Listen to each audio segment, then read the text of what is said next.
የጭንቅ ህይወት ውስጥ የገባሁት በዛ ሰዓት ነው። ሱሴ በቃ 100% በመሎ ፐርሰንት ተቆጣጠረኝ። በዛ ሰዓት እንግዲህ ስልኬን ሽጫለሁ፣ ልብሶችን እያወጣሁ ሽጫለሁ። ብዙ መከራ ከፍዬበታለሁ። ዋጋ አስከፍሎኛል ሱሴና። ማታ ስልክ ተደወለልኝ። ፋርማሲስቱ ነበር የደወለልኝ። አጋጣሚ ና አለኝ እዛ ፋርማሲ። አዎ እርግጥ ነገርኩ እኮ እቃውንማ እኮ ጭነናል እኮ። እቃውን ከጫንን በኋላ ግን የት እንዳደረጉት አላውቅም እኔ። ሰውዬም ከሀገር ይወጣል ይባላል ይገባል ይባላል። በ3 ወር በ6 ወር ብዙ ጊዜ አንድ ቦታ አይቀመጥም። የተለያየ ቦታ ነው እንትን የሚለው። አብረን እንተላለቃታለን እንጂ ማንም የእናንተ ሰዎች አይተርፋትም። ፕሮፌሰር የምትሉትን ሰው ጨምሮ በመሃል ካሳንቺስ ዘመናዊና ቅንጡ አፓርትመንት ከኮምፓስ ፕሮፐርቲ መጪው የገና በዓልን ምክንያት በማድረግ እስከ 26% የሚደርስ ታላቅ ቅናሽ አዘጋጅቶለታል። በግንባታው ዘርፍ አንተ የተባለለት ያስሚን ጀማል ኮንስትራክሽን አሁን ደግሞ በካሳንቺስ ሳይት በማይታመን ዋጋ የንግድ ሱቅና የመኖሪያ ቤቶችን በካሬ ከ81 ሺህ ብር ጀምሮ እስከ 66 ሺህ ብር ለሽያጭ አቅርበናል። ስቱዲዮ ከ49 ካሬ እስከ 55 ካሬ፣ ባለ 1 መኝታ 75 እንዲሁም 80 ካሬ፣ ባለ 2 መኝታ 114 እና 117 ካሬ፣ በተጨማሪ ባለ 3 መኝታ 156 ካሬ አማራጭ አቅርበንልዎታል። ያስታውሉ፣ ይህ ታላቅ ቅናሽ የሚቆየው ለአጭር ጊዜ ነው። ለበለጠ መረጃ ከስር ያለውን ስልክ ይጠቀሙ። ኮምፓስ ፕሮፐርቲ።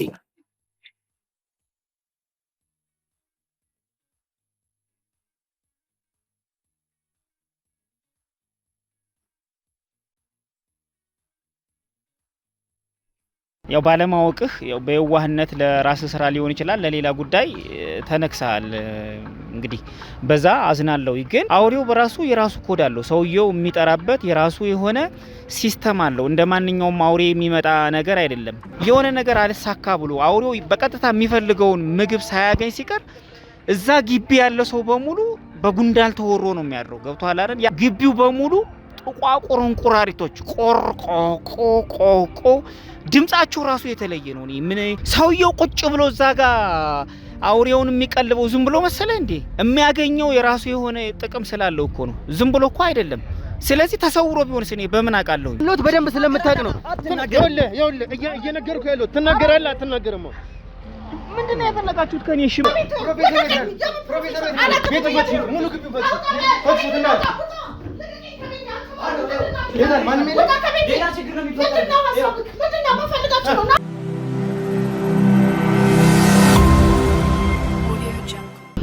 አውሬውን በቀጥታ ይዞ መድኃኒቱን መውሰድ በህይወት ለመትረፍ ብቸኛው አማራጫችን ሆኗል። ሰላም ጤና ፍቅር ለእናንተ ይሁን።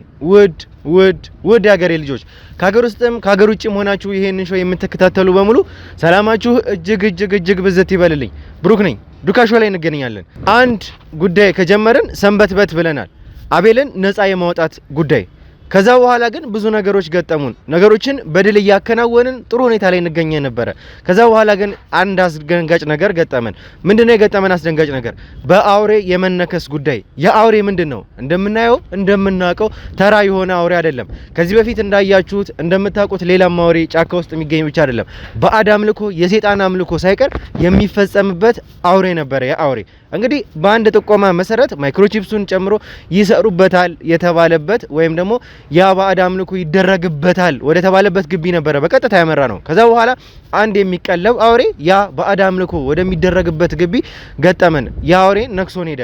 ከዛ በኋላ ደግሞ አስደንጋጭ ነገር ሰማን። የአውሬ ዝም ብሎ አውሬ አይደለም። ከነከሰ በኋላ በህይወት ለመቆየት ከ10 እስከ 15 ቀን ነው የሚፈጅብህ።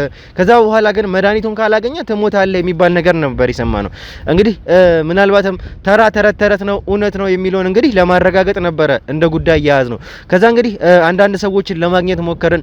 ሰራተኛ የተባለችውንም ሴት ጨምሮ ምን ነበር የነገረችን ታሪክ? ከዚህ በፊት አንድ ሰው ከዛ ቤት ውስጥ የሚገበሩትን ወርቅ ጨምሮ ብዙ ቁሳቁሶችን ለመስረቅ ገብቶ ነበረ። ከዛ በኋላ ከገባ በኋላ ግን ይሄ ሰውዬ ተነከሰ በአውሬው። ከተነከሰ በኋላ 10 ቀን ቢቆይ ነው። ከዛ በኋላ ግን ህይወቱ አልፋለች ነበር ያለችን። ያ በጣም ለኛ አስደንጋጭ ነበረ። እውነት እንደሰማነው ተረት ነው ወይስ ይሄ ነገር እውነት ነው የሚለውን ማረጋገጥ ነበረብን። እንደሰማነው ደግሞ እውነት ሆኖ አገኘ ነው። ይሄ ነገር ምንድነው መድኃኒቱ ምንድነው ማርከሻው ብለን ለመጠየቅ ነበር የሞከርነው። ማርከሻው ከዛው ከአውሬው የሚወሰደው ነገር ወይም ደግሞ ፕሮፌሰሩን ቀጥታ መያዝ ነበረ። እነዚህ ሰዎች ናቸው የሚያውቁት ነበረ ከፋርማሲስቱም ጨምሮ እዛ አካባቢ እነሱ እንደ ሕክምና ባለሙያ ያሰለጠኗቸውም ሰዎች የነገሩን ነገር ይሄን ነበረ። ይሄ ደግሞ ለኛ በጣም አስደንጋጭ ነበረ። ከዚህ በኋላ በህይወት ለመቆየት ያለችኝንም ቀን እንኳን ይሄ ነገር እውነት እንኳን ቢሆን ያለችኝን ቀን ተጠቅሜ አውሬውንም ሆነ ፕሮፌሰሩን በቁጥጥር ስር ለመዋል የተቻለኝን ጥረት እያደረኩ ያለውበት ሁኔታ ላይ ነው ያለሁት። ምክንያቱም እነዚህ ሰዎች ቀላል ሰዎች አይደሉም። እያደረጉ ያሉት ነገር እየሰሩት ያሉት ፕሮጀክት ሚሽናቸውን ሳይቀር ሰምታችኋል፣ ምን አይነት ሁኔታ ላይ እንዳሉ። ትልቅ የሆስፒታል ሳይቀር ኢትዮጵያ ውስጥ እየገነቡ ነው። ምን አይነት ሆስፒታል ደግሞ እንደነበረ ከፕሮግራሞቻችን የተመለከታችሁት ነበረ። በጣም ትውልድ ለማጥፋት እየሄዱ ያሉ ሰዎች እንደሆነ ተመልክታችኋል። እንግዲህ ምንድነው ማድረግ ያለብን? ይሄ አውሬ የት ነው ያለው?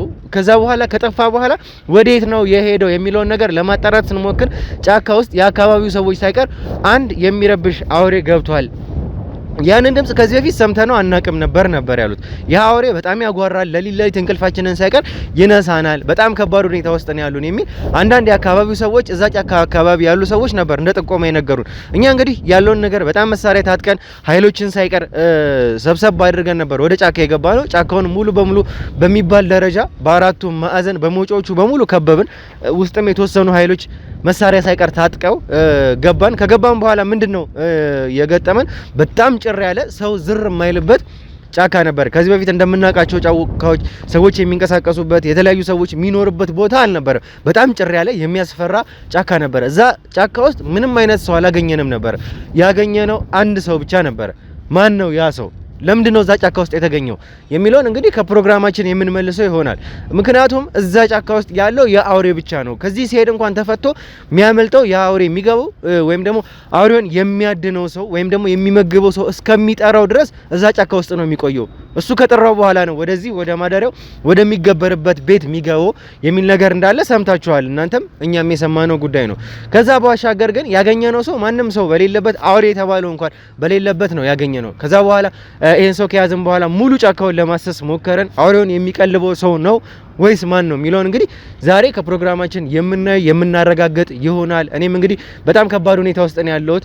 ይሄ ነገር ከእለት ወደ እለት እየባሰብኝ ያለበት ሁኔታ ላይ ነው። አሁንም እንግዲህ እንደተለመደው በጣም ብዙ ማስታገሻዎችን እየዋጥኩም እየተወጋውም ነው ወደዚህ እየገባ ያለሁት። በጣም ከምታስቡት በላይ አቅሜን ሁሉ እያዳከመው ነው። እንግዲህ ምን እንደሚፈጠር እኔም አላቅም። በጣም ከባድ ሁኔታ ውስጥ እንዳለሁ ግን ይሰማኛል። እናንተም እንግዲህ ከዚህ በላይ በጸሎታችሁ እንድታግዙኝ እንድትረዱኝ እፈልጋለሁኝ። ከናንተ ሌላ በጣም ምንም የምፈልገው ነገር የለም። ቤተሰቦቼ ናችሁ፣ እንደ ቤተሰብ ነው እኛና እናንተ በዚህ ሰዓት ይሆን ነው። ስለዚህ በጸሎታችሁ ሳይቀር እንድታግዙኝ እንድትረዱኝ እፈልጋለሁ። ምናልባትም አላቅም ይሄ 10-15 ቀን የተባለው እውነት እንኳን ቢሆን አሁን እየሰራን ያለንበት ሙሉ ኃይላችንን ተጠቅመን ነው። ምናልባትም አላቅም የሚፈጠረውን እንደነገርኳችሁ ነው። በጣም ሰውነቴን እያዳከመኝ አቅሜን ሁላ እያሳጣኝ ነው ይሄ ነገር ያለውና ጸሎታችሁ ከምንም ጊዜ በላይ የሚያስፈልገኝ ሰዓት አሁን ነው። ካለፉት ክፍሎች ቀንጨብጨብ ያለች ቪዲዮ አዘጋጅተንላችኋል። እሱን ስታዩ ደግሞ ላይክ፣ ሼር፣ ሰብስክራይብ ማድረግ እንዳይረሳ፣ ለሌሎች ወዳጆቻችሁ ሼር ማድረግ እንዳትረሱ። እንግዲህ ብሩክ ነኝ። ከቆይታ በኋላ እንገናኛለን። መልካም ቆይታ።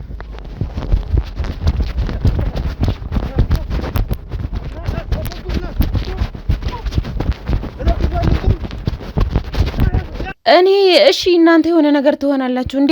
አውሬውን ቆይ ቀለል አድርገህ ነው እንዴ አንተ የምታስበው?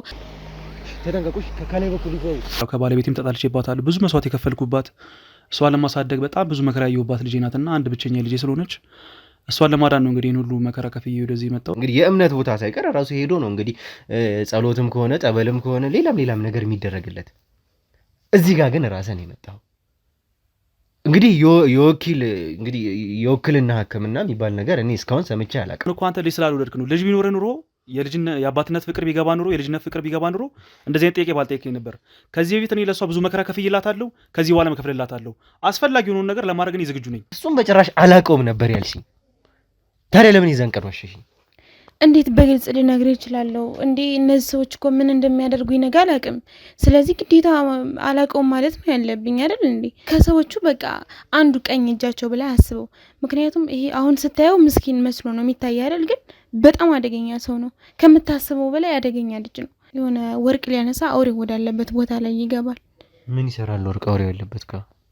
ያው ሌላ ሰዎች የሚያመጡበት እና የሆነ ላይክ እንደ ጊፍት ይሰጣሉ ይገብራሉ መሰለኝና እኔ እርግጠኛ ሊሆንበት የሆንኩት ምክንያት ምን መሰለ? አንደኛ ነገር ልክ ልጁ እንደሞተስ ጠንቋዩ ሲመጡ ይውላችሁ ሁለተኛ እንደዚህ አይነት ስህተት አድርጋለሁ ብትሉ እጣ ፈንታችሁ እንደዛ ነው እንደ ልጁ ነው የሚሆን ብሎ ያስፈራራናል። ከሱ ጋርም እንትን አስገደሎች የሚባሉ የምትጠረጠረው እሷ ናት። ብዙ ነገር የሚወራባት ሰው ናት። ብዙ ነገር አድርጋለች። ጥፋት ሸፍነ ለምሮ ስለሰው ወሬ ግን ዋናዋ ሰው እኮ እሷ ናት እኮ ከሷ ጋር ለምደማጨር ነው ምኑ ነው ማለት አሁን የት ነው ያለው አውሬው? የት ነው ሊሆን የሚችለው? አውሬው የሚዋጣው የሚያገባው አሁን እየመጣ ስላልሆነ ምናልባት በጣም የሚያስፈራ ጫካ አለ። ማንም ሄዶበት አያውቅም። በእርግጥ ግን ደግሞ የሰው ወሬ እየሰማው ነው። ሰሞኑን እዛ አለ የሆነ ድምጽ እየተሰማ ነው ምናምን እያሉ ነው።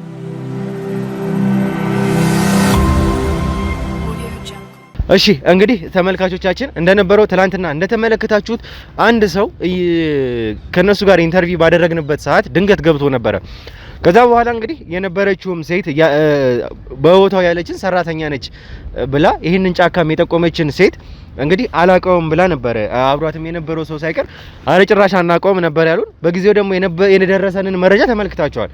ይሄ ሰው ልጁ ታሙበት ወይም ደግሞ እሳቸውን ለመለማመን የመጣው ነበር ያሉን እንግዲህ እነሱ ያሉን። ከዛ በኋላ እንግዲህ እኛ በራሳችን መንገድ ያለውን ነገር ስናጣራ የነሱ ተላላኪ ሳይቀር እዛ ቤት በተደጋጋሚ የሚመላለስ ሰው እንደነበረ ደግሞ ተመልክታችኋል።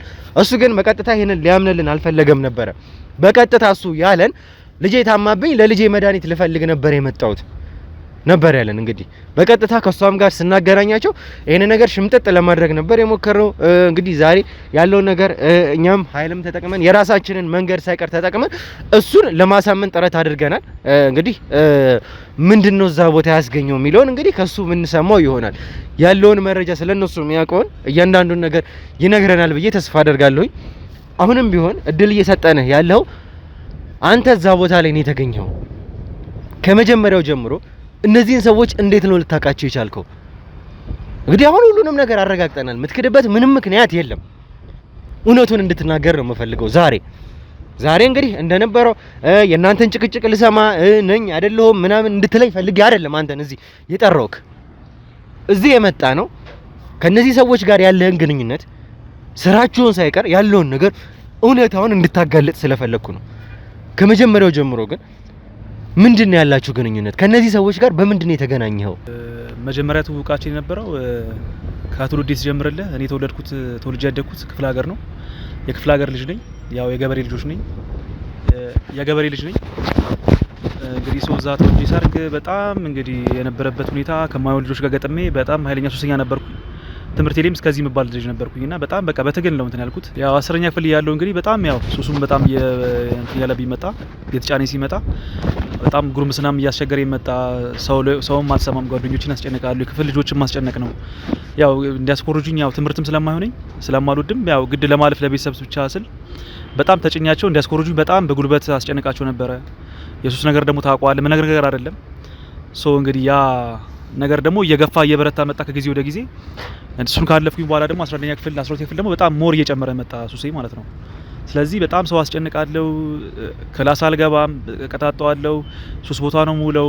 ተማሪን ያስጨነቁኝ ጎበዝ የሚባሉ ሜጋዎችን ተማሪዎችን እነሱ እንግዲህ ፈተና እንዲሰሩልኝ፣ የቤት ስራ እንዲሰሩልኝ፣ ፕሮጀክቶች አሳይመንት እንዲሰሩልኝ በጣም ነበር ማስጨነቃቸውና ያ ነገር እንግዲህ በጣም እየባሰብኝ ከጊዜ ወደ ጊዜ እየባሰ መጣ። መጨረሻ ላይ አጋጣሚ ያው እንደነገርኩ ስለምኮረጅም በኩረጃ ስለመጣውም እስከዚህ ደረጃ 12ኛ ክፍል ላይ ውጤት መጣልኝ። እንግዲህ ያን ውጤት እንትን ብዬ ቤተሰብ ደግሞ ያው እምነት ጥሎብኝ ነበርና ትምህርቱን ይማራሉ ብሎ ሳሰበ ወደ ዩኒቨርሲቲ ገባው። እንግዲህ ዩኒቨርሲቲ ገብቼ ደግሞ በጣም እንግዲህ የባሰው የጭንቅ ህይወት ውስጥ የገባሁት በዛ ሰዓት ነው። ሱሴ በቃ 100% በሚለው ፐርሰንት ተቆጣጠረኝ። እሱን ደግሞ ለሱሴ ስል ደግሞ ያው ውጤት እየደከመ መጣ። ያው በፊት እንደለመንኩት ልጆቹ ማስጨነቅ ጀመርኩኝ። ግን ያው እንደ በፊት አይሆኑልም። የበፊት ልጆች ሰፈር እንደምታስጨንቃቸው አብሮ አደጎች እንደምታስጨንቃቸው አይነት አይሆኑልም ዩኒቨርሲቲ ገብተህ እንትን ለማለት። ስለዚህ ያው እንደምንም አንደኛ አመትን ጨረስኩት። ያው ውጤቴ ኤፍ ነው አድ ነው፣ በጣም በዛብኝ። ክላስም ስለማልገባ ፈተናም ያመልጠኛል፣ ከቦም አልሰራም፣ ከኮረጅኩም ያን ያህል አይደለም። ብዙ ተማሪም ፍቃደኛ አይደለም ያቀርበኝ፣ ከብዙ ተማሪ ጋር መግባባት የለኝም። እንደምንም አንደኛ አመትን አለፍኩኝ። ቀጣይ ወደ ሁለተኛ አመት ገባሁ። ሁለተኛ አመት ላይ ያለው እንግዲህ አስተማሪዎቹ መለመን ጀመርኩኝ። በቃ የተማሪው ጋር ያሉን ሊሲን ጊዜ አስተማሪም እየለመንኩኝ ተማሪም እየለመንኩኝ ያስገደድኩኝም በተሻለ መጠን በቃ አጋጣሚዎችን አድቫንቴጅ እየተጠቀምኩኝ ራሴን እንትን ለማድረግ ትምህርቱን ለመጨረስ በጣም ጥረት ሳደርግ አንድ ፕሮፌሰር ነበረ። ፕሮፌሰር እንግዲህ የዛኔ የተዋወቅ ነው። በየጊዜው ነበር በቃ እየሄድኩኝ የምለምነው ውጤት ስጠኝ ጨምርልኝ ያልኩኝ ፈቃደኛ አይሆንም። ብዙ ጊዜ ያው ያስጨነቁት መጣው ብዙ ጊዜ እንትን ስለው ከዛ አንዳንዴ እሺ ይለኛል፣ አንዳንዴ እምቢ ይለኛል። ፊት እየነሳኝ እየሰጠኝን ሁለተኛ ዓመት እንደምንም ጨረስኩኝ። ሶስተኛ ዓመት ላይ በጣም ከአቅም በላይ ሆነብኝ። ያው ወደ መጫሩ አካባቢ መጣውና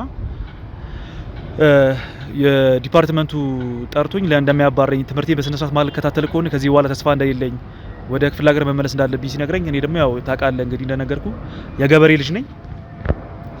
ስለዚህ ቀስ ብዬ ትምህርቴ መማር እንደምፈልግ ጊዜ እንደምሰጥ እድል እንዲሰጡኝ ብቻ ብዙ ጊዜ ተደጋጋሚ ጠየቅኳቸው።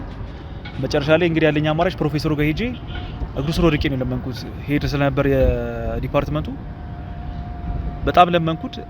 ምንም ችግር የለውም እኔ በሰጠ ሪጋ ያለ ኮርስ 5 አያልፍም እነሱን በሰጠ እኔ የብዙ አስተማሪ ደግሞ እንትን አለበት አር ክላስ አለበት። ስለዚህ እሱ እንዴት ነው የምታደርገው? ኤፍ ነው ያለበት አር ክላስ ነው ያለበት። ስለዚህ የኔን በሰጠ እንኳን የነዛ ስላል ካልቀየሩልህ ምንም ዋጋ የለውም ሲለኝ በቃ ቀበሬን ብዬ ባለ በሌለ እንትን በጣም ነው የለመንኩት። እዚህ ይለኛልና በጣም አልቅሼ ነበር ቢሮ ዘግቼበት የለመንኩት እና እንደነገርኩ ያው ከአመት ወደ አመት ግሬዴ በጣም እየቀነሰ መጣ፣ እየወረደ መጣ። በሱሴ ምክንያት ብዙ ስቃየው ምበላው እስካጣ ድረስ ቤተሰብ ተስፋ አድርጎ እዛ ገንዘብ በየአመቱ ይልክልኛል፣ በየሴሚስተሩ ገንዘብ ይልክልኛል። እሱን ገንዘብ አጠፋለሁ። ከዛ ደግሞ አይደለም በቃ በሁለት ቀኑ ውድም አድርጌው እኔ በሱሴ ምክንያት ምበላው እስካጣ ድረስ ከጓደኛም ተከልዬ ብቻዬን እቀራለሁ። በዛ ሰዓት እንግዲህ ስልኬን ሽጫለሁ፣ ልብሶችን እያወጣሁ ሽጫለሁ። ብዙ መከራ ከፍዬበታለሁ። ዋጋ አስከፍሎኛል ሱሴና ያ ነገር ደግሞ ቀስ በቀስ በጣም እኔን እየጎዳኝ ከጊዜ ወደ ጊዜ እንግዲህ ዋጋ እያስከፈለ መጣ። ያ ፕሮፌሰሩን አንድ ቀን ገብቼ ለመንኩት። ያ ውጤት እንዲያስተካክልልኝ እንትን አልኩት። እኔ ችግር የለውም እኔ ባስተካክል፣ ግን አንተ ተስፋ ያለ ልጅ አይደለም አለኝ። ምን ይጠቅምሃል አሁን ያንተ የኔ አሁን አንዱ ለኮርስ ብጨምርልህና ምንም የምታመጣው ውጤት የለም፣ ምንም የሚፈጥርልህ ነገር የለም አለኝ። ያው ብቻ ዞሮ ዞሮ ያለኝን ነገር ነገርኩት። የክፍለ ሀገር ልጅ ነኝ፣ ምን ያህል ሱሱን ላይ እንዳለው፣ ምን ያህል ዋጋ እየከፈልኩ እንደሆነ፣ ብቻዬን ስቃይ ላይ እንዳለው፣ ምንም ገንዘብ እንደሌለኝ፣ የድሃ ልጅ እንደሆንኩኝ በጣም ብዙ ነገር ነገርኩት አብራርቼ። ያው እንግዲህ እሺ ምናምን ብሎኝ ጥዬ ወጣው። አንድ ቀን እንደዛ እያለመንኩት ለምን ነገርኩት። እሺ በቃ ምናምን አለኝ። ዝም ብዬ ጥዬ ወጣው። ከዛ እንደዚህ እያለ ነው እንግዲህ ሶስተኛ ዓመት ስገባ ሴሚስተሩም ስትመጣ እንግዲህ ከአመት ወደ አመት ባለፍ ቁጥር በዋርኒንግ ነበር ማልፈውና ያቺ ሴሚስተር ስትመጣ መጫርበት እንትን ሆነ። በቃ መጨረሻ አጣብቂኝ ቦታ ላይ ገባው። ከዛ ድጋሜ ሄጄ አልቀሼ በቃ ፕሮፌሰሩን አረ ከጉድ አውጣኝ፣ ያለውበት ነገር ደስ የማይል ሁኔታ ላይ ያለሁት የክፍለ ሀገር ልጅ ነኝ፣ ነገር ያለው ከዚህ በፊት ታሪኬን ታውቃለህ፣ ውጤቴም እንደምታየው ነው እና ምን የሆነ መፍትሄ ስጠኝ፣ ስራም የለኝም፣ በዛ ላይ ተማሩኝ እንደዚህ ገንዘብ እየበቃኝ አይደለም፣ ትምህርቱም እንደዚህ ይደለኝ አይደለም ስለው በቃ አየኝና ያው አዘነ። ነገር ምንም ይጠቅመኝ ተስፋ እንደሌለኝም ያውቃል፣ ሰው እንደማልሆን ያውቃልና ያው እንግዲህ እስኪ አንድ ስራ ልተባበረ ሞክራለሁ አለኝ። ያው ትምህርቱም ስለማይሆነ እስኪ የሆነ ስራ ልፈልግልህ ልተባበር አለኝ። እንግዲህ ወደ ማታ አንድ ስልክ ጠብቅ ይደወልልሃል አለኝ። እሺ ብዬው በቃ አመስግኜ ወጣው። እኔ ደግሞ የዛን ቀን ያሰብኩት ያው ህይወቴ እንደሚቀየርልኝ ተስፋ አድርጌ ነው የወጣሁት ከዛ ቢሮ ስወጣና እንደዛ ስላለኝ በጣም ደስ ብሎኝ ነበር የዛን ቀን ምሽት ያሳለፍኩት። ከዛ እንግዲህ እንደጠበቅኩት ማታ ስልክ ተደወለልኝ። ፋርማሲስቱ ነበር ይደውለልኝ። አጋጣሚ ና አለኝ እዛ ፋርማሲ። እዛ ሄደን ያወራው እንግዲህ ከሱ ጋር የመጀመሪያ ቀን ግንኙነታችን ያን መስል ነበር። ከዛ አወራኝ፣ ነገረኝ። ስራው የመሰለኝ ቀላል ሲምፕል መላላክ ነው፣ እቃ ማድረስ ነው፣ ሰው ማምጣት ነው ምናም ስላለኝ ከኔ ጋር ደግሞ ሜር ነገር ነው። ገንዘቡ ደግሞ በጣም ቆንጆ የሚባል ገንዘብ ነበር። ሱሴን እንዳራምድ በጣም ይፈቅድልኝ፣ በጣም ፍሪደም የማገኝበት ገንዘብ ነበርና በጣም ደስ ብሎኝ ነበር ያን ቀን ያወራሁት ቀን ፋርማሲስቱን። እንግዲህ ከዛ በኋላ ነው ቀስ በቀስ ወደ ስራው እየገባው እያየሁት ስመጣ ወደ ኋላ ማልመለስበት። መጀመሪያም ደግሞ ሲነግረኝ በጣም ከባድ ማስጠንቀቂያ ሰጥቶኝ ነበረ። ይሄን ነገር ከኔና ካንተ ውጪ ወይም ከፕሮፌሰር ውጪ ሶስተኛ እሱ ነው የሚያውቀው፣ አንድ ሰው ቢያውቅ እናስወግዳለን ብሎ በጣም ትልቅ ማስፈራሪያ የሰጠኝና ያው በህይወት ተወራርደን የምትገባበት ሲለኝ ያው እኔም አቅልዬ አረ ምንም ችግር የለም ብዬ ነበር የጀመርኩት። ምክንያቱም ገንዘብ ፋይናንሻል ፍሪደም ስለሰጠኝ ደስ ብሎኝ ነበር። በቃ ሱሴንም ለማራመድ ይሆነኛል፣ ሴቶች ጋር እንትን ለማለት ቤተሰብ ማስቸገር ቀስ በቀስ ሴቶች ስለመጣው በጣም ደስ ስላለኝ አረ ችግር የለውም አልኩት። ስራውም ደግሞ እንዳሰብከው እንዳየሁት ከሆነ እንደነገረኝ ከሆነ በጣም ቀላል ነው። ሰው ማምጣት አንዳንድ ነገሮችን ማዘጋጀት ስለነበረ በጣም ለኔ ሲምፕል ነው። የጉልበት ስራ አይደለም። ታይሜን በጣም ብዙ ሰዓት አይወስድብኝም። የተለያዩ ነገሮች ስላለው ደስተኛ ሆኜ ነበር የጀመርኩት። ከዛ በኋላ ከተነጋገርን በኋላ ጀመርኩት ስራውን ቀስ በቀስ እየሰራው ገንዘብም እያገኘው ስመጣ በጣም ደስ የሚል ገንዘብ ነበር የሚሰጠኝ። ቀስ በቀስ እየገባው ስመጣ እያስተዋልኩ ስመጣ ለካ የገባውበት ወደ ኋላ ለመመለስ የማይመች ትልቅ ወንጀል ውስጥ ነው ለካ እጄ የገባውና እንግዲህ ያው ካፈርኩ አይመልሰኝ ነው ነገሩና ገብቼበታለሁ። እጄ ተጨማልቋል። ወደ ኋላ እንግዲህ ዞር ብዬ የማየው ነገር የለኝም። ያው የገዛ ሱሴ ነው እንግዲህ አንገት አስደፍቶ እጄን ጠምዞ ያስገባ ጊዜ ነገር ውስጥና ማንም ተጠያቂ ላደርግ አልችልም። ስለዚህ ያው በዛው ነው እንትን ያልኩት ማለት ነው። አሁን አንተ የገባህበትን ጉዳይ አይደለም እኔ የምፈልገው በዋናነት አንተ በምንም ጉዳይ ገባ እዚህ ጉዳይ ውስጥ አግኝቻለሁ ያገኘውክ ወንጀለኛ ሆነ ነው። አንተ ደግሞ እንደማይክ ወጣት ነህ፣ ሳተ መብላት ምችል ሰው ነህ። መሯሯጥም ቢሆን እንግዲህ እንደማይክ ማለት ነው። ወጣት የሚባል እድሜ ላይ ያለ ሰው ነህ። ከገባህ በኋላ ግን ምን አይነት ስራ እንደሚሰሩ በእርግጠኝነት ታውቀዋለህ። ወንጀል ነው የሚሰራው እዚህ ጋር። የባዕድ አምልኮ የሰይጣን አምላኪዎች ሳይቀሩ ናቸው እነዚህ ሰዎች። እምነት ብቻ ብለምን ተው ነገር አይደለም ጉዳዩ እኮ። ጉዳዩ ከዛም የባሰ ከውጪ ሰይጣን 666 ማህበር ጋር የኢሉሚናቲ ማህበር ሳይቀር እንግዲህ ግንኙነት ያላቸው ሰዎች ናቸው። ከነዚህ ሰዎች ጋር ነው እየሰራህ የነበረው። ይሄንን ሁሉ ደግሞ ጉዳዩ ውስጥ ከገባህበት በኋላ ስለ ጉዳዩ ምንነት በደንብ ጠንቅቀህ ታውቃለህ። በእርግጠኝነት መውጣት ትችል ነበር ያኔ። ለምንድን ነው መውጣት ያልቻልከው ታዲያ? እንደምትለው እንግዲህ የሚያሳፍረኝም እንግዲህ ምትለኝም ከሆነ ማለት ነው እንዴ እኔ እኮ አሁን እኮ ያልገባህ ነገር በጣም እኮ የገባበት ነገር እንዴ በጣም የሚያስፈራ ነገር እኮ ነው የምልህ። አንደኛ የገንዘብ ፍሪደም አለ። በጣም ገንዘብ አገኛለሁ። እንደነገርኩ ለክፍለ ሀገር ያሉ ቤተሰቦቼ ቆርቆሮ ቤት ብላ ሰርቼላቸው ከብት ገዝተው ብዙ ነገር ከኔ አልፎ ከሱ የተረፉ ለነሱ እንኳን እስኪተርፍ ድረስ ብዙ ነገር ማድረግበት ገንዘብ ነው ያገኙት። ያ ነገር ደግሞ እንኳን አይደለም ቤተሰቦቼ የአካባቢ ሰው እስኪመርቀኝ ድረስ በጣም ትልቅ እንትን ላይ ነው ገንዘብ ነበር የነበረኝ። እሱ ነገር አለ። ሁለተኛ ደግሞ በጣም ስራውን በጥልቀት እየሰራው በቀረብኳቸው ቁጥር ምን ያህል በጣም አስፈሪና አስጊ ሰዎች እንደሆኑ ከጊዜ ወደ ጊዜ ተረዳው መጣው። አይደለም ግን እንደዚህ ለወጣና አይደለም ላጋለጥ ይቅርና መሬት አድርስ እንኳን ተብዬ የሆነች ደቂቃ ልዩነት እንኳን ባመጣ እርምጃን ተከታትለው ራሱ በጣም ትልቅ እንደው ቢገሉኝ ደስ ይላቸዋል አንቀው በጣም ትልቅ ማስፈራሪያ ነው እንትን ቢሉኝና በእንደዚህ ጉዳይ እንኳን እነሱ አይቀልዱም። ምን ለህይወት የሚያሰጋ ነው። በዛ ላይ ደግሞ የገንዘቡ ነገር ስላለ ሁለቱ ነገር ከዚህ ነገር እንዳልወጣ ነው የከለከለኝ። እንግዲህ አስገድዶ ያዘኝ ያቆየኝ ይሄ ምክንያት ነው። ስለዚህ አንተ እነዚህ ሰዎች ምን እንደሚሰሩ ስለ ፐርሰናሊቲያቸው ሳይቀር ታውቃለህ። አሁን እኔ በዋናነት ካንተ የምፈልገው ነገር ስለ ፕሮፌሰሩ እንድነግረኝ ነው። ይሄ ሰውዬ ፕሮፌሰሩ የት ነው ያለው?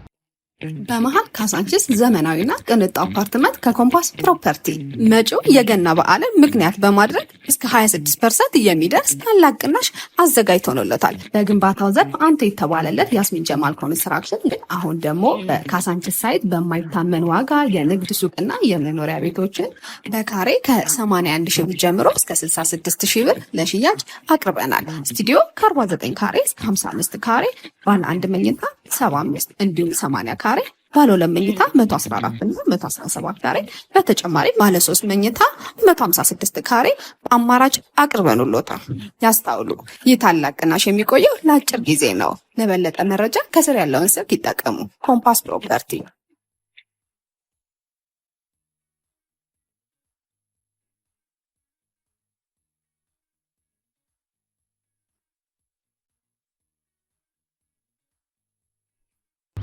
አረ እኔ እንዳለ ራሱን ያላቀም ቆዩ እኮ ካገኘሁት እንደነገርኩ በፊት ዩኒቨርሲቲ እያለሁ ያኔ ሲያስተምር አውቀው ነበር፣ እንገናኝ ነበር። የዛን ጊዜ አወራው ነበር። ከሆነ ጊዜ በኋላ ግን እኔ ከትምህርት ቤትም ከዩኒቨርሲቲም ተባረርኩኝ፣ አቋረጥኩኝ፣ በዛው ወጣው። እዚህ እንዳልኩ ስራ ጀመርኩኝ። የሆነ በሳምንት 3 ቀን ይመጡ ነበር። በፊት ለአምልኮት ለባዕድ አምልኮ ይመጣ ነበር። አውሬም ስላለ ምናምን ፕሮፌሰሩ የዛን እንታይ ነበር። ከዛ በኋላ ግን ይሄ የጭምጭምታ ወሬ ሲሰማ ኢቭን ራሱ እቃ ራሱ ቢልክ ራሱ በሶስተኛው ወገን በኩል ነው ማቀበሉ። ፕሮፌሰሩ ልኳል ተብሎ እንጂ ከኔ ጋር ቀጥታ ግንኙነት የለንም። ከዛ ወዲህ ግን በፊት ይመጣ የነበረው በሳምንት 3 ቀን ራሱ ወደዛ ግቢ የዚህ ወሬ መሰማ ሲጀምር ፈርተው እቃቸውን እንትን ብለው እቃ ጭነናል። እርግጥ ነው ከዛ በኋላ ደብዛቸውን አጠፉ። ከዛ በኋላ አይቼውም አላውቅም። እቃ ጭነናል፣ የት እንዳገለም አላውቅም። እንዴት ነው ማታውቀው? አንተ በደረሰን መረጃ መሰረት ይሄ እቃ ሙሉ ለሙሉ ከዛ ከመጋዘን ተጭኖ ወደ ሌላ ቦታ ሲሄድ ከጫኑት ሰዎች መካከል አንዱ ነበር፣ በቦታው ነበር። ይሄ ማለት ደግሞ የት እንደቀየሩ አድራሻ የት እንዳደረጉ ሙሉ ለሙሉ የመጋዘን እቃዎች የት እንደገቡ የት እንደተራገፉ ታውቃለህ። ይሄንን አላቅም ብትለኝ ቀልድ እየቀለድክ እንዳለ ነው የሚሰማኝ። እኔ ወዴት ነው የሄዱት? አዎ እርግጥ ነገርኩ እኮ እቃውንማ እኮ ጭነናል እኮ። እቃውን ከጫንን በኋላ ግን የት እንዳደረጉት አላቅም እኔ። ሰውየውም ከሀገር ይወጣል ይባላል ይገባል ይባላል። በ3 ወር በ6 ወር ብዙ ጊዜ አንድ ቦታ አይቀመጥም፣ የተለያየ ቦታ ነው እንትን የሚለው። ስለዚህ እኔ ላቃልሽም እቃውን ጭነናል፣ እቃው ከመጋዘን ወጥቷል። ከዛ በኋላ ግን የት እንደሄደም ለኔም አልተነገረኝም። እነግራለን፣ ደውልላለን፣ እናሳውቃለን ያሉኝ። ከዛ በኋላ የነገሩኝም ያሳውቁኝም ነገር የለም። እንግዲህ በዛ መሀል ነው ይሄ ነገር የተፈጠረውና እኔ አይቻቸውም ሰምቼም አልቅም፣ ወሬውም የለኝም ስለነሱ ጭራሽ። ደብዛቸው አጥፋ የሉም ጭራሽ። የሚደውልልኝም ያናገረኝም አሁን ስልክ አካልም የለም። እንዴት ነው የማያናግሩ? እንዴት ነው የማያገኙ? በደንብ ነው የሚያገኙ። እነዚህ ሰዎች ካንተ ጋር ግንኙነት አላቸው። አንተ ማለት ሚስጥራቸውን ሙሉ በሙሉ ምታቅ፣ ምን እንደሚሰራ ምታቅ ሰው ነህ። በደንብ ታውቃለህ የት እንዳደረጉ የት እንዳስገቡ። ይሄንን ደግሞ ትነግረኛለህ ወደ ሳይሆን በግድ። ይሄንን ሁሉ ሚስጥር ነግረኛል። አሁንም ቢሆን እንግዲህ ግማሹን ነግረኝ ግማሹን የምትወበት ምክንያት የለም። አንድ ነገር ሳታስደብቅ እንዳለ የቀረውን ነገር የት እንዳሉ እነዚህ ሰዎች ትነግረኛለህ። ነገርኩ እኮ እኔ ምንም ማውቀው ነገር የለም። የማውቀው እንዳለ ጠቅላላ ነገርኩ። ከዛ ውጭ ያለው ነገር እኔ ስራዬ መላላክ ነው። ከዛ ቤት ከአውሪ የሚመጣውን እንትን ወደ ፋርማሲ ሲስቱ ላካለሁ። ከሱ የተወሰደውን ደግሞ ለሌላ ሰዎች አደርሳለሁ። አንዳንዴ ሲያስፈልግ ደግሞ እንደ ጥበቃነት እንደ ጋርድነት አገለግላለሁ። ከዛ ያለፈ ነገር እኔ ምንም ማውቀው ነገር የለም። የማውቀው ነገር እንዳለ ነግሬሃለሁ። እውነቴን ነው የነገርከኝ እኮ ተራ ነገር እኮ ነው። ለኔ የሚጠቅመኝን ነገር አይደለም እየነገርከኝ ያለው። በእርግጥ አዎ ፕሮፌሰሩ በምን አይነት ሁኔታ እንዳጠመደ ለኔ ነግረኛል። ያ አይደለም የኔ ጉዳይ እኮ።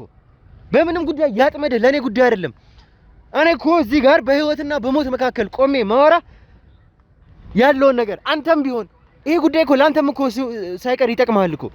ከገባህበት እስር ቤት እኮ ነው የምትወጣው እኮ፣ ነፃ የምትወጣው። ወጣት ነህ፣ ሰርተህ መብላት የምችል ሰው እኮ ነህ። ምን አይነት ትውልድ እየተፈጠረ እኮ እንዳለ እኮ ተመልከት እስኪ። እኔ ብቻ ካልበላሁ እኔ ብቻ ካልኖርኩ የምትል ሰው አትሆን እንጂ። ነግሬሃለሁ፣ ትናንትናም ነግሬሃለሁኝ። አብረን እንተላለቃለን እንጂ ማንም የእናንተ ሰዎች አይተርፋትም። ፕሮፌሰር የምትሉትን ሰው ጨምሮ ባለችኝ አጭር ጊዜ እንኳን የገባበት ገብቻ ያገኘዋለሁኝ። የምታውቀውን ነገር ብትናገር ነው ለአንተ የሚሻለ። ምንም ነገር እንድደብቀኝ አልፈልግም እኮ። ነገር እኮ ማውቀው ነገር የለም። አንተ ራሱ እዛ ቤት እንዴት እንደገባ ከአውሪው የሚገባው ራሱ አንድ ሰው ብቻ ነው። እንዴት እንዳስገቡም አላውቅም። የተፈጠረው ነገር ራሱ አላውቅም። ከሰው ነው የሰማሁት እኔን ነገር። እኔ ማውቀው አንድም ነገር የለኝም። እንደነገርኩ በፊት እንገናኝ ነበር። ከዛ በኋላ ተለያየን። ራሳቸው ነው የሚያገኙ ሲፈልጉ እንጂ መደወል ራሱ አልችልም። በፊትም ሲፈልጉ ራሳቸው ይጠሩኛል። እዚህ ቦታ ሂድ፣ እዚህ ቦታ አድርስ ይባላለሁ መድኃኒቱን። ከዛ ያለፈ ነገር የማውቀው ነገር የለም። ይሄ ነው እንግዲህ ያለው ነገር እውነታው። ምን አድርግ እንደምትለኝ ነገር ገብቶኛል። ያወቅኩት እንዳለ እኮ ነገርኩ እኮ። እስካሁን ያለውን ነገር የተፈጠረውን እንዴት እንደገባው ያለኝን ግንኙነት እንዴት በምን መልኩ እንደሚያገኙ ነግሬሃለሁ። ከዛ ውጭ ያለፈ ነገር ግን የለኝም። ማውቀው ነገር ይሄ ነው በእውነት። ሌላ ነገር ማውቀው ነገር የለኝም። እንግዲህ የምታደርጉትን አድርጉ። ከዚህ ውጭ እኔ ምንም አቅም የለኝም። ይኸውልህ የደበከኝ ነገር ካለ አሁንም ቢሆን እድሉን እየሰጠውክ ያለሁት ስለዛ ነው። አሁንም ቢሆን መቼም ከዚህ የምትላላክ ሰው ነህ። የአውሬ ቀላቢው ሳይቀር ፕሮፌሰሩ ሳይቀር የት እንዳለ በደንብ ታውቃለህ። የምታውቀውን እንዳለ እንድነግረኝ እድል እየሰጠውክ ነው። ያለበለዚያ ግን ካንተ ጋር የተማመንበት ትላንት የተደረገው ነገር እያንዳንዱ ነገር ይቀጥላል። እሱ እንዲሆን ደግሞ የምትፈልግ አይመስለኝም። እናንተን ይኸውልህ በሞት አይደለም ከእናንተ ጋር የምንለያየው። ሞት የሚያስናፍቅ ስቃይ ነው ለእያንዳንዳችሁ የምሰጠው። እንደዚህ ሆኜ ይሄ ሁሉ ነገር ደርሶብኝ በፍጹም አንላቀቅም። ስለዚህ የምታውቀውን እያንዳንዱን ነገር ንገረኝ እያልኩ ነው። እኔ እኮ ነገርኩ እኮ በቃ እኮ እኔ ይኸው ከዚህ በኋላ ለምን እጠብቃለሁ? የማውቀው እንዳለ እኮ ነገርኩ እኮ። ፕሮፌሰሩን ማይነገር ነገር ሚስጥር የሚባሉት ነገሮች እንዳለ እኮ ነገርኩ እኮ። ደብድባችሁ እንደዚህ አርጋችሁ ነገርከኝ፣ ሚስጥር አሰቃያችሁኝ እኮ አይደለ እንዴ? በቃ በዚህ ስቃይ ውስጥ እንዴት ልደብቅ እችላለሁ? ከዚህ በኋላ ለምን ይጠቅመኛል? እኔስ ብደብቅ ምን አገኛለሁ ብዬ ነው? በቃ ከነገርኩ እኮ በቃ ሙሉ ነው እንትን ማለት ነው። ጫፍ ነግሬ እንዴት የምጠብቀው ነገር ይኖረኛል? ማይነገሩ ሚስጥሮች እንዳለ እኮ አወጣው እኮ በቃ አይደለ እንዴ? ትናንትና እንደዚህ ጫካ ላይ ሰው አግኝተናል ብላችኋል። ለምን እሱን አትጠይቁትም? እኔ የማውቀው ነገር አደረስኩኝ እኮ አይደለ? እሱን ይኸውልህ ስለምንጠይቀው ሰውና ስለማንጠይቀው ሰው አንተ አያገባህም። እኛ ነን የምንጠይቀውና ማንጠይቀውን የምናውቀው። አንተ ስላልከን አይደለም። እዚህ ጋር ምንም የሚያገባ ነገር የለም። እኛ እየጠየቅንህ ያለው ካንተ ጋር የተደበቀ ሚስጥር ካለ አንድ በአንድ ሳታስቀር ንገረን ነው የምልህ እኮ። አስጨነቀኝ እኮ። እኔም እኮ የማውቀውን ነገር ነገርኩ። አለ የምትለው ነገር ካለ ሌላ ሰው የሚነግርህ ካለ መተህ ወይ እንትን በለኝ። ይኸውና እጃችሁ ላይ ያሉት አይደለ? የትም አልሄድም እኮ። ስቃይ ላይ እኮ ነው ያሉት እኮ። እኔም እኮ ለኔ እኮ እኔ የት ልግባሽ? እኔ እኮ እነሱ ካስጨነቁኝ በላይ እኮ የእናንተ እኮ ባሰብኝ እንዴ። ያለውን እውነት ነገር እንዳለ ነገርኳችሁ አይደል? ለምን አትሆኝም እንዴ?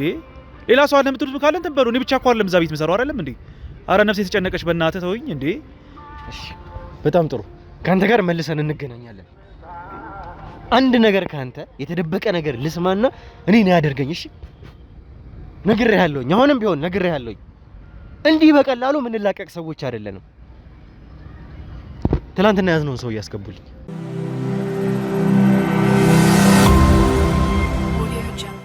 እሺ እንግዲህ ተመልካቾቻችን የነበረን ቆይታ ተመልክታችኋል እና ምን ነበረ ትላንት በነበረን ጊዜ ጫካ ውስጥ አንድ ሰው ይዘን ነበረ። ያን ጫካ ደግሞ ታውቁታላችሁ እናንተ ምን አይነት ጫካ እንደሆነ። አውሬው ይገባበታል የተባለ የአስፈሪ ድምጽ ይወጣበታል የተባለ ጫካ ነው። እዛ ቦታ ላይ ደግሞ ያገኘነው አንተን ነው። ማንም ሰው በፍጹም አልነበረም እዛ። አንተ ብቻ ነው የተገኘው። ያ ሰው ማይገባበት የሚያስፈራ ቦታ ላይ ብቻህን ነህ ማለት አንተ ስለ አውሬው የምታውቀው ነገር አለ ወይም ደግሞ እዛ ቦታ አውሬውን እየጠበቅክ ነበረ። ይሄንን ትክደኛለህ? አሁን ስለዚህ ጉዳይ ባላወራ በጣም ደስ ይለኝ ነበረ። ምክንያቱም እኔ በራሱ ወደዛ የገባውበት አጋጣሚ የራሱ የሆነ ምክንያት አለው። ስለዚህ እንዲህ አይነቱን ነገር ማውራቱ ምን አሁን እኔ የምሰጥ መረጃ ላንተ ምንድነው የሚጠቅምህ? ምን ይሰራልሃል? ምን ማለት ነው የማይጠቅምህ ማለት? ምንም እኮ የሰራችሁትን ስራ ታውቃላችሁ እኮ። ምን እንደሆንኩኝ ሳይቀር እኔ ምን እየሆንኩ እንዳለሁም ታውቃላችሁ እኮ። ለዛ ነው አውሬውን ሳይቀር ከቦታ ያጠፋችሁት። ስለዚህ ይሄ አውሬ የት እንዳለ በደንብ ታውቃለህ። ምን ይሰራልሃል እንድትለኝ አይደለም፣ ምን እንደሚሰራልኝ እኔ ጠንቅቄ አውቃለሁኝ። አንተን የጠየቅኩህ የሚመለከትህን ብቻ መልስ፣ የጠየቅኩህን ብቻ መልስ። ይኸውልህ በመጀመሪያ ደረጃ አውሬው እንደ ማንኛውም አውሬ አይደለም። ልሌ የፈለኩኝ ምንድነው አንተ በአጋጣሚ ተገኘህ፣ ያው ባለማወቅህ ያው በየዋህነት ለራስ ስራ ሊሆን ይችላል ለሌላ ጉዳይ ተነክሳል። እንግዲህ በዛ አዝናለሁ። ግን እኔ አሁን ስለ አውሬው የተለየ መረጃ ላንተ የምሰጥህ ነገር የለም። ለምን ብትል አውሬው በራሱ የራሱ ኮድ አለው። ሰውየው የሚጠራበት የራሱ የሆነ ሲስተም አለው። እንደ ማንኛውም አውሬ የሚመጣ ነገር አይደለም። አውሬው ከመጠራቱ በፊት ለአውሬው የሚደረጉ ግብሮች አሉ። ገብቶሃል? እኔም እኮ በአጋጣሚ ተልኬን ያየሁትኝ እንጂ ስለ አውሬው ምንም አይነት መረጃ የለኝም። ልክ እንዳንተው ነኝ። እንዴት ነው መረጃ እንዴት ነው ማይኖር? ነገርኩህ እኮ ማንም የማይገባበት ጫካ ነው። ማንም የማይደፍረው ጫካ ነው። አዎ ትክክል። እዛ ውስጥ አንተን ብቻ ነው ያገኘንህ እዛ ውስጥ። ስለዚህ አውሬው የት እንዳለ ታውቃለህ በደንብ። ኖ አላቅም። ለመሰለ እኔም በራሴ በአጋጣሚ ነው ያየሁትኝ። ገብቶሃል አይደለ? ተልኬ ነው እዛ። ፕሮፌሰሩን ብዙ ጊዜ ግንኙነት አለ።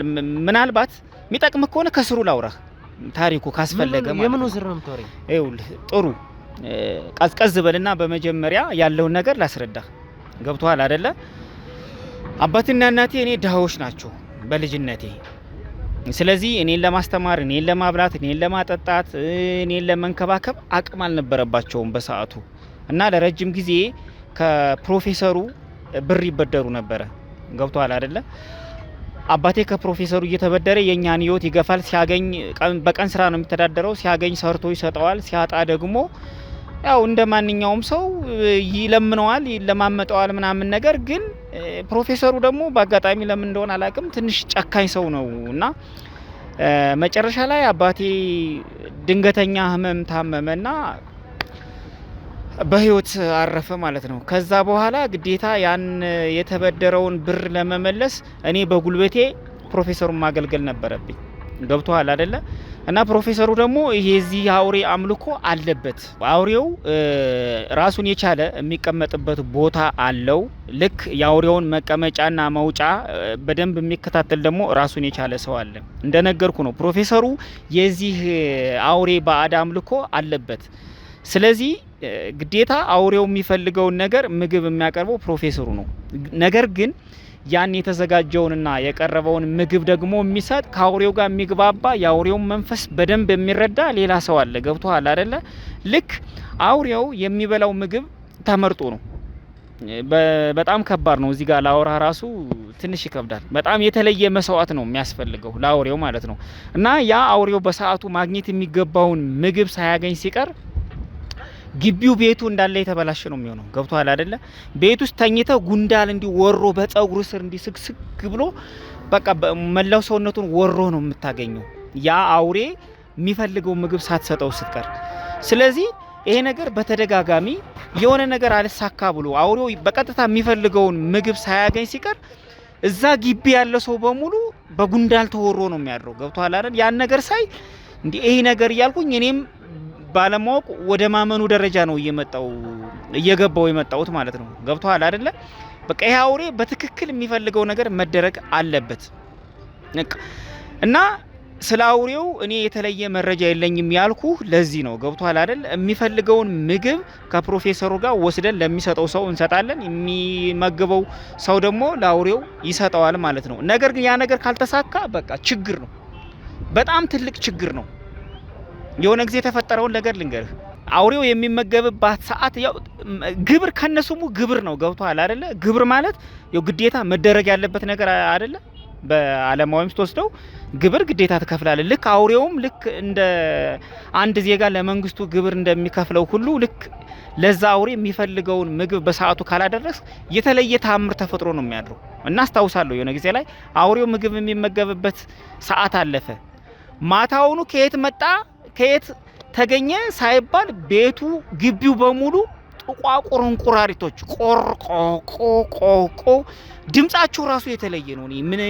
እኔ ለምን እንደሆነ እኔ አላቅም። በቃ ከዛ በኋላ ይሄ ነገር እንደተፈጠረ ሳቅ በቃ ይሄን አውሬማ በትክክል መንከባከብ እንዳለብኝ ለራሴን ፈራው። ገብቷል? እኔም ለራሴ ለህይወት ያሰብኩኝ። ስለዚህ ፕሮፌሰሩ ሲያዝዘኝ እሺ ብዬ መሄድ ነው። በቃ ና ምግብ እንስጠው፣ እሺ አብሬ ሄዳለሁ። አውሬው እኔ ግን ምግቡ ምን እንደሆነ አላቅም፣ ምን አይነት መስዋዕት እንደሚደረግ አላቅም። ለአውሬው የምንሰጠው ምግብ ራሱ ሽታው እና እንደነገርኩ ነው። ወደ መጀመሪያ አካባቢ ላይ ለአውሬው የሚሰጠው ምግብ ምን እንደሆነ እኔ አላቅም ነበረ በጭራሽ ማለት ነው። ከጊዜ በኋላ ግን ፕሮፌሰሩ ለአውሬው የሚሰጠውን ምግብ እያሳየኝና እያለማመደ ይመጣ እና አጋጣሚ ፕሮፌሰሩ በስራ ምክንያት ሲቀር ለዛ አውሬውን ለሚቀልበው ሰው ምግቡን አዘጋጅቼ የምሰጠው እኔ ነኝ። ነገር ግን ያን ምግብ ማዘጋጀው ከመሬት ተነስቼ አይደለም፣ ለአውሬው የሚያስፈልገው ማለት ነው። ፕሮፌሰሩ በደንብ አድርጎ አሳየኝ። ከዛ በኋላ እሱ ሳይኖር ሲቀር እየወሰድን ምግብ እንሰጠዋለን ማለት ነው። እንዳልኩ ነው። ምግቡ በሰዓት ካልተገኘ ግን እኔ ራሱ የሆነ ጊዜ ላይ አስታውሳለሁኝ። ያው እኔ ቅድም ነገር ያለውና ሰዓቱ ሲያልፍ ያውሬው ምግቡን የሚያገኝበት አንገቴ እንዲዙሮብኝ ነበር አስታውሳለሁኝና እንዲህ በቃ ከዛ እንዲህ ዙሮብኝ ለአንድ ቀን አዳር በሙሉ እንዲህ ወደዚህ መዞር አልችልም።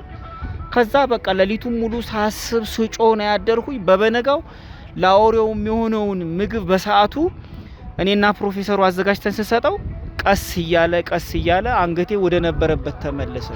ስለዚህ ይኸውልህ አዳምጠኝ። እኔ አሁን ያንተን ተረት ልሰማ አይደለም እዚህ የተቀመጥኩት፣ የምሰማበትም ጊዜ ኖሮኝ አይደለም። እስካሁንም አንተን የጠበቅኩ ፍሬ ነገር ትነግረኛለህ፣ ስለ አውሬው ምንነት ታወራኛለህ በሚል ነው ይህንን ሁሉ ታግሼ የሰማሁት እንጂ እንደዚህ አንገቴ ዞረ፣ እንደዚህ እንቁራሪት ወረረ እንድትለኝ አይደለም የምፈልገው። እኔ ስለ አውሬው ታውቃለህ፣ አሁን ታውቃለህ። እዛ ቦታ አውሬው ይገኝበታል የተባለበት ቦታ ከተገኘ አውሬው እንዳለ ታውቃለህ፣ ፕሮፌሰሩንም ጨምሮ። በዋናነት አሁን እንድትነግረኝ የምፈልገው አውሬው የት እንዳለ። ከዛ በተጨማሪ ደግሞ የአውሬው ቀላቢ እየነገርከኝ ነው። ምግብ እኔ ነኝ የምሰጠው ለአውሬው ቀላቢ ብለኸኛል። ስለዚህ በእርግጠኝነት ታገኘዋለህ ይሄንን አውሬ ቀላቢ። የት ነው ያለው ታዲያ? የት ነው እየጠበቅከው ያለው? አንድ ነገር ልንገርህ፣ እኔ ለአውሬው ከፕሮፌሰሩ ጋር ምግብ አዘጋጃለሁ። ያ ምግቡ ሳይበላ ሲቀር ግን የሚፈጠሩ ታምራቶችን እውነታውን ነው እየነገርኩ ያለው። ተረት ነው ታምራት የምትለኝ ለኔ ተረት ነው። እኔ የራሴ እምነት ያለኝ ሰው ነኝ። ይኸውልህ እየነገርኩ ያለሁት አልተረዳኸኝም ማለት ነው። እየነገርከኝ ያለው ተረት እኮ ነው። እነዚህ ሰዎች ቀላል ሰዎች አይደሉም። ከማን ጋር ግንኙነት እንዳላቸው ታውቃለህ አንተ ደግሞ ከፕሮፌሰሩ ጋር ፕሮፌሰሩ ቤት ነው ያደግኩት፣ ፕሮፌሰሩ ቤት ነው እየሰራ የኖርኩት እኮ እያልከኝ ነው። ከማን ጋር ግንኙነት እንዳለው ታውቃለህ እኮ። ታዲያ እኔ ከፕሮፌሰሩ ቤት ባገለግል እኮ የታዘዝኩትን ነገር መተግበር እንጂ እኔ ከልጅነት የወጣ አይምሮ ኑሮ ወይ ደግሞ ስለ አውሬው ተመራምሬ የማገኝበት የአውሬው መውጫ መግቢያ አመጣጡን ስር መሰረቱን እኔ የማውቀው ነገር የለም። ሲጀመር እኔ አውሬውን በአይኔ ራሱ አይቼው አላቅም። ነገር ግን እንዳልኩ ነው። በቃ ግብሩ ሳይሰጠው ሲቀር የምትሰማው ድምጽ ራሱ የተለየ ነው። ገብቷል አይደል? ይሄ ሰውዬ የት ነው ያለው? አሁን ይኸውልህ ከዚህ በላይ እኔ አንተን ተረት አልሰማም። ለመጨረሻ ጊዜ ነው እየጠየቅኩ ያለሁት። በተጨማሪ እኔ እንድትነግረኝ የምፈልገው ነገር እዛ ቦታ የተገኘህበትን ነው። ይሄ አውሬ ማንንም ሌላ ሰው እንትን አይልም፣ አያናግርም። ከገባበትም እንግዲህ የነበረውን ነገር ያመጣው መዘዝ ተመልክተናል። አንተ የቅርብ ሰው ስለሆንክ ደፍረህ እዛ ቦታ ድረስ ተገኝተሃል። ስለ አውሬው በደንብ ታውቃለህ። አሁን ተረተረተን እንዳትነግረኝ ከዚህ በኋላ አልፈልግም። እሱ እንድትነግረኝ የት ነው ያለው ይሄ ሰውዬ? እማቀው ነገር የለም እያልኩ እንዳልኩ ለረጅም አመታት ለአውሬው እኔና ፕሮፌሰሩ ምግብ ስንሰጠው ስናቀብለው አውሬው ሲበላ ሳይበላ ሲቀር ደግሞ የተለያዩ ታምራቶችን ሳይኖር ያለው። ከዛ ውጭ ግን አውሬውን የሚመግበው ልጅ የት እንደሄደ እኔ አላቅም። ቆይ አንተ ራሱ እየቀለድክ ነው የሚመስለኝ። እኔ አንዳንዴ እንዴ ይሄ አውሬና የአውሬው መንፈስ እኮ እንዲህ ተራ ነገር እኮ አይደሉም እኮ ገብቷል። ሰውየው ቁጭ ብሎ እዛ ጋር አውሬውን የሚቀልበው ዝም ብሎ መሰለ እንዴ? የሚያገኘው የራሱ የሆነ ጥቅም ስላለው እኮ ነው። ዝም ብሎ እኮ አይደለም። ስለዚህ ተሰውሮ ቢሆንስ እኔ በምን አውቃለሁኝ እንዴ? ከእኔ ስለ አውሬው መንፈስ እኔ እዛ ጋር ምግብ ከፕሮፌሰሩ ጋር ስንሰጠው ምግብ ስንመግበው እንደኖርኩኝ እንጂ አጠቃላይ የአውሬው መንፈስ እኔ በምን አውቃለሁኝ? ሰው ተሰውሮ አትበለኝ። ምንድነው እሱ? መንፈስ ነው ወይስ ተራ ሰው ነው?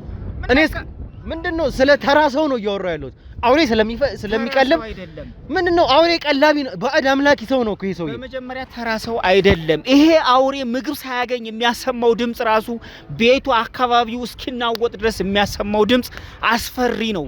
ስለዚህ የዚህን አውሬ መንፈስ መመራመር ማወቅ እኔ ወደ ጥልቁ እውቀት መግባት አልችልም እያልኩ እኮ ነው። ይኸውልህ አንተ ስለ ሰውየውም ሆነ ስለ አውሬው ምንም አይነት እኔ መረጃ ላገኝ አሁን ተረተረተን አትንገረኝ። ፕሮፌሰሩ የት ነው ያለው? ስለዚህ ነገር በደንብ የሚያውቀው ስለዚህ ነገር እውቀት ያለው አንተን የሚልከህ የሚያሰማራ ፕሮፌሰር የት ነው ያለው? እሱ በስራ ጉዳይ ብዙ ጊዜ ይወጣል፣ ረጅም ሰዓት ቆይቶ ነው የሚገባው። የት ነው ያለው? አሁን ላይ ያለበትን ሁኔታ ታውቃለህ? እነሱ ቤት ነው የኖርኩት ብለህ ታውቃለህ እኮ። ብኖርም ምግብ የሚሰጠው ምግብ አዝዞኝ ይሄዳል። በታዘዝኩት መሰረት ለአውሬው እሰጣለሁ እንጂ እኔ ፕሮፌሰሩ የት ይግባ የት ይውጣ የማውቀው ነገር የለም። እኔ ታውቃለህ፣ በደንብ ታውቃለህ። ታዛዥ ስትሆን እዛ ቤት ነው ያደግኩት እያልከኝ ነው። ታዲያ ባድርግ የታዘዝኩትን ማድረግ ነው እንጂ እኔ ስለ አውሬው ምን መብት አለኝና ነው የምመራመረው? ይኸውልህ ለመጨረሻ ጊዜ እየጠየቅኩ ነው ያለሁት። አንተ ሰውዬ የምታውቀውን እያንዳንዱ ነገር ትነግረኛለህ። ምንም የምነግርህ ነገር የለም። ይኸውልህ እነሱ ካሰቃዩህ በላይ እዚህ ጋር የሚፈጠርበት ነገር ይበሳል። ከማገልገል ውጪ የማውቀው ነገር የለም። ታውቃለህ፣ በደንብ ታውቃለህ። እየጠየቅኩህ ያለሁት በደንብ ስለምታውቅ ነው። ይኸውልህ እየነገርኩህ ያለሁት ትናገራለህ አትናገርም? ምንድነው የፈለጋችሁት ከኔ? እሺ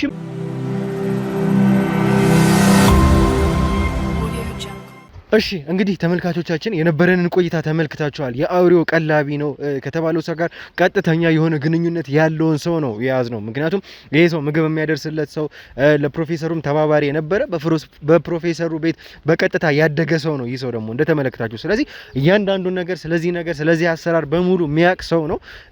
እንግዲህ የነበረንን ቆይታ ተመልክታችኋል። እኛ በራሳችን መንገድ እሱን ለማናዘዝ ነበር ጥረት ያደረግነው። ከዛ ሁሉንም ነገር አምኖ በቀጥታ እንግዲህ የወሰደን ወይም ደግሞ ያመጣን ይህ ሰው የፕሮፌሰሩ ቤት ነው። እንግዲህ በዋናነት የሚጠቅመን የአውሬው ቀላቢው እንዲሁም ደግሞ ፕሮፌሰሩ ነው አሁን ላይ የሚጠቅሙን። ምክንያቱም ስለ አውሬው በደንብ የሚያውቁት ስለዚህም ጉዳይ መድኃኒቱን በቀጥታ ያገኝልናል ወይም ደግሞ ይዞታል የተባለው መቼም ፕሮፌሰሩ ነው።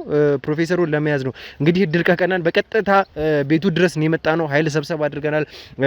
ከካሜራ ጀርባ በጣም የህግ አካላት አሉ እየታጠቁ የኛ ሰዎችም ጭምራልና እድል ከቀናን ፕሮፌሰሩን በቀጥታ እንይዘዋለን ዛሬ ብለን ነው ተስፋ የምናደርገው። ፕሮፌሰሩን ከያዝ ነው እንግዲህ እንደተባለው የኛም ጉዳይ ሰላም ይሆናል፣ ነፃ እንወጣለን የሚል ሀሳብ አለኝ። እንግዲህ ወጣንም አልወጣንም ይሄ ነገር እውነት ቢሆንም ባይሆንም እንኳን በእርግጠኝነት እነዚህን ሰዎች ለህግ በቀጥታ መያዝ በራሱ ትልቁ የሚሰጠኝ ደስታ ነውና እኔ በህይወት እያለሁኝ እነዚህ ሰዎች በቀጥታ በህይወት መያዙን ነው ከምንም በላይ የምፈልገው ነገርና ይሄ ነገር እንደሚሆን ተስፋ አደርጋለሁ። በቀጥታ እንግዲህ የታጠቁ የኛም አካላት አሉ። ቤቱን በቀጥታ እንግዲህ እንወረዋለን። ሰውየውን ዛሬ ወይም ደግሞ ይሄ ፕሮፌሰር የተባለውን ሰው ይሄንን አረምን ይዘው በቁጥጥር ስር እናውላለን የሚል ግምት ነው ያለኝ። እንግዲህ ኑ ቤት ነው የምንታጠፍ። ወደዚህ ነው የምንታጠፍ። ናሽ ኑ እናንተም ተንቀሳቀሱ፣ ተጠንቀቁ።